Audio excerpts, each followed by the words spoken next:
kayu salah satu jenis varian atau pohon bahan yang bisa di bonsai.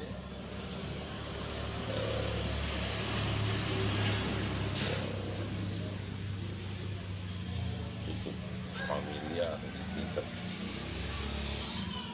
pembonsai Nusantara, yaitu saing timbul atau Desmodium sp. Ini Desmodium sp ini atau saing timbul ini sedikit berbicara sejarahnya pertama kali ditemukan di Lombok Tengah oleh rekan-rekan yang saya tidak tahu persis bagaimana prosesnya, tetapi dari Lombok Tengah, tepatnya di Pengge namanya ya, Pengge. Kemudian berkat rekan-rekan dari Lombok Tengah,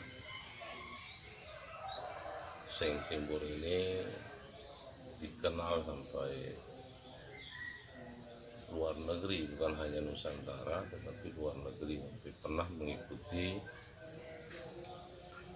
event internasional ASPAC ya, Asian Pacific bonsai, pameran bonsai Asia Tenggara, dan alhamdulillah sampai hari ini kemudian berkembang menjadi pohon yang sangat mempunyai daya intrinsik maupun ekstrinsik yang eksotik dari segi penampakannya ya, bentukan kulitnya, daunnya yang kecil dan sangat mudah untuk dibentuk. Awalnya di sejarah saing timbul itu ada keyakinan bahwa saing timbul itu sendiri adalah pohon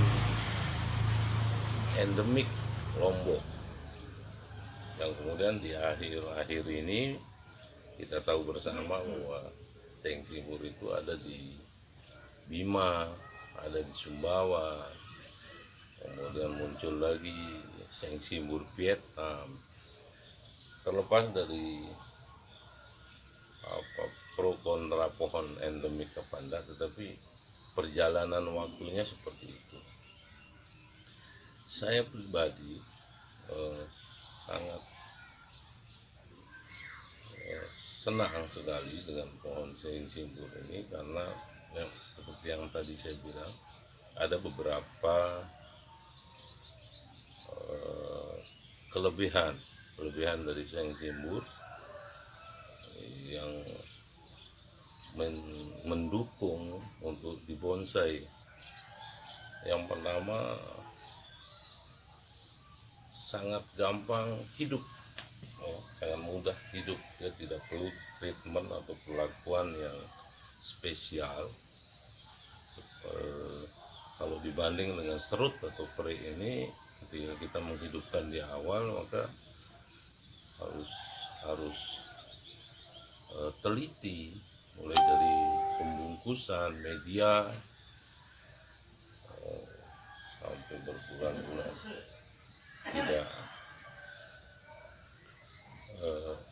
terkena matahari. Kalau saing timbul ini, pengalaman saya, dia tidak terlalu rewel.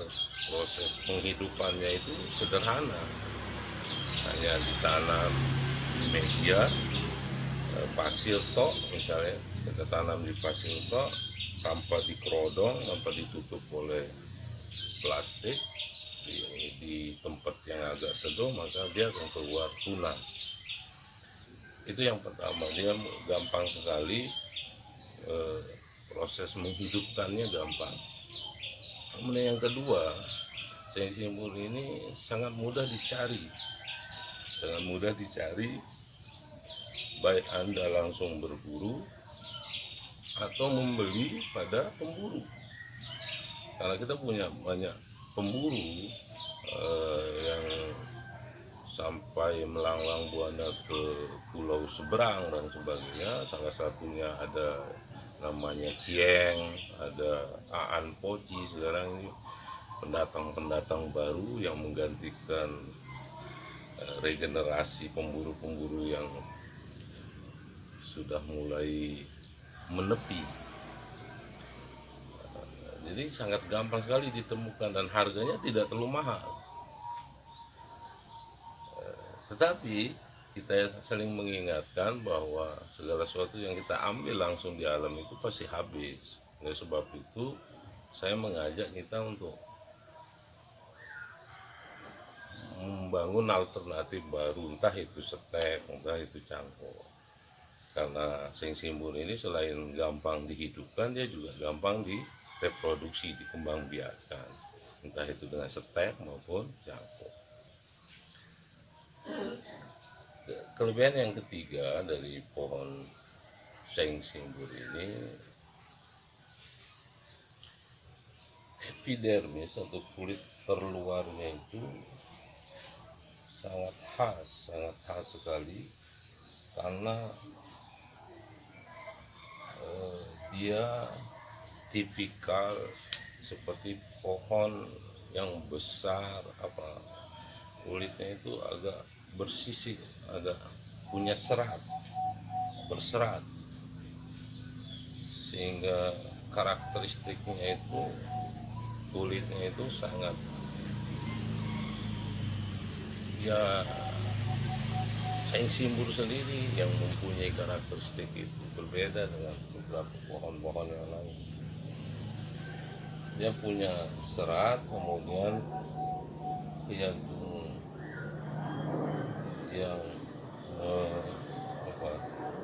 serat yang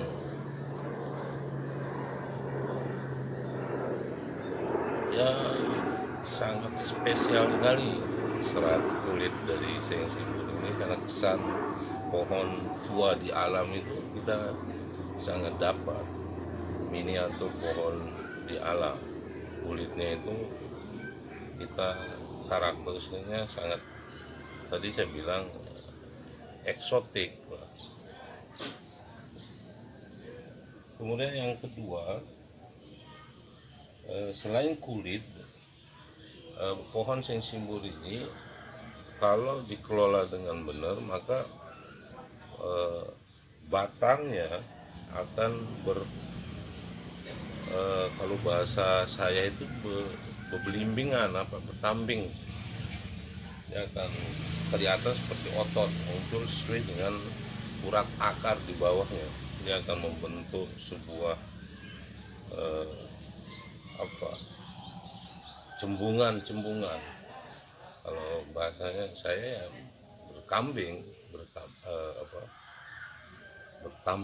bertambing mungkin ya, sehingga kelihatan berotot. Seng-simbur itu mudah sekali berotot, itu bertambing, sehingga memunculkan keindahan yang eksotik di pohon seng-simbur. Itu yang kedua. Yang ketiga dan keempatnya, daun seng-simbur itu relatif kecil kalau dibanding dengan pohon-pohon yang lain seperti kimeng, loa, ya. Kemudian jenis-jenis yang lain sebenarnya seng-simbur atau serut sendiri juga termasuk besar daunnya. Nah, seng-simbur ini relatif kecil. Ini pun dalam posisi di ground, maka daun yang paling besar itu seperti ini. Baik, itu kelebihan yang pertama, mudah dihidupkan, mudah dikembangbiakkan, ya, mudah diatur, dikelola, gampang didapat, ya, gampang didapat.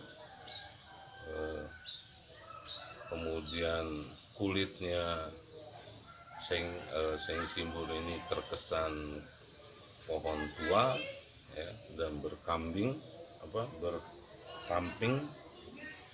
berotot, akarnya juga mudah diatur, dikelola sehingga memunculkan akar yang kelihatan seperti perakaran pada beberapa fikus. Dia sangat mudah dibentuk akarnya. Tetapi di satu sisi seng simbol ini juga punya kekurangannya,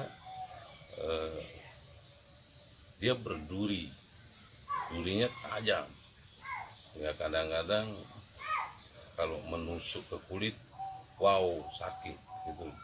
Kemudian pada beberapa seng simbol yang subur, tekukan kawat itu kadang-kadang tidak mampu satu kali ditekuk untuk membentuk sebuah cabang, karena dia akan kembali lagi ke posisi awalnya, sehingga dibutuhkan treatment 2-3 kali. Atau sistem beberapa senior kita itu sistem cutting, kalau sudah ditekuk kemudian di cutting untuk supaya dia tidak kembali lagi ke posisi awal. Pertama dia berduri, kemudian itu. Yang ketiga, akar seng simbol itu sangat rakus terhadap media. Jadi kalau di pot dia cepat penuh akarnya, karena memang jenisnya rakus, ya, rakus sekali. Akarnya itu rakus sekali, makan media tanah, sehingga pertumbuhan akarnya juga relatif cepat.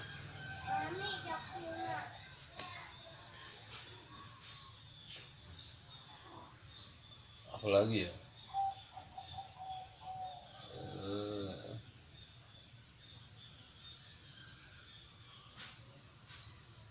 kemudian yang selanjutnya, kalau dia luka, ya, luka misalnya hasil luka karena potongan gergaji atau catok, seng simbol ini tidak bisa menutup kembali kambiumnya itu, kulitnya itu tidak menutup kembali, sehingga harapan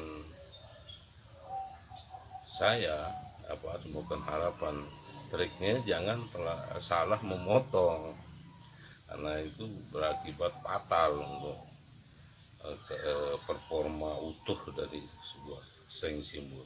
Makanya trik ketika kita baru mulai menanam pohon, pastikan bahwa pohon yang Anda tanam itu jelas depan dan belakangnya, karena nanti akan berpengaruh pada pengelolaan, pemotongan, pengawatan dan sebagainya.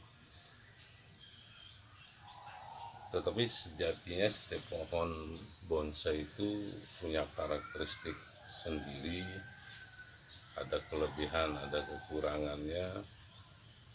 Tidak ada sesuatu yang sempurna dalam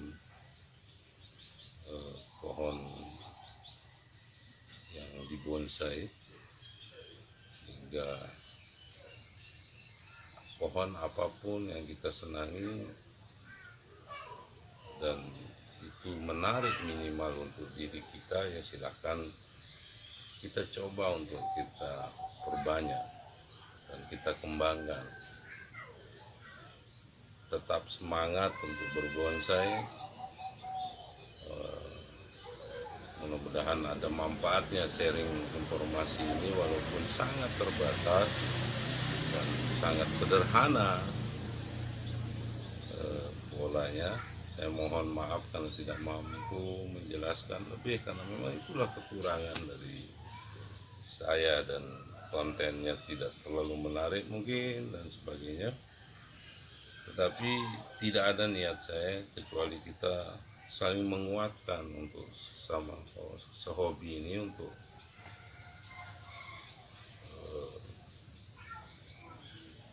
tetap berhobi positif.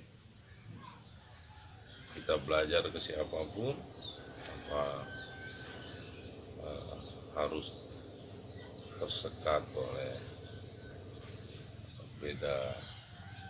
perbedaan selera dan sebagainya.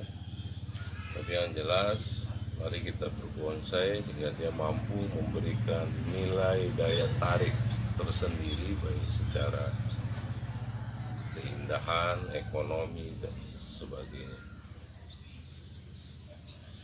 Terima kasih banyak ya, bagi teman-teman yang sudah menonton ataupun mendukung channel ini, karena saya tahu channel ini sangat tidak masuk ke sederhana, sangat menyakitkan, lebih di bawah sederhana. Tapi tadi kembali lagi niatnya untuk kita sama saling menguatkan sehingga saya tidak terlalu memikirkan kekurangan itu. Selamat pagi, salam bonsai, terima kasih banyak. Semoga kita tetap bisa membangun silaturahmi dengan channel ini. Assalamualaikum warahmatullahi wabarakatuh.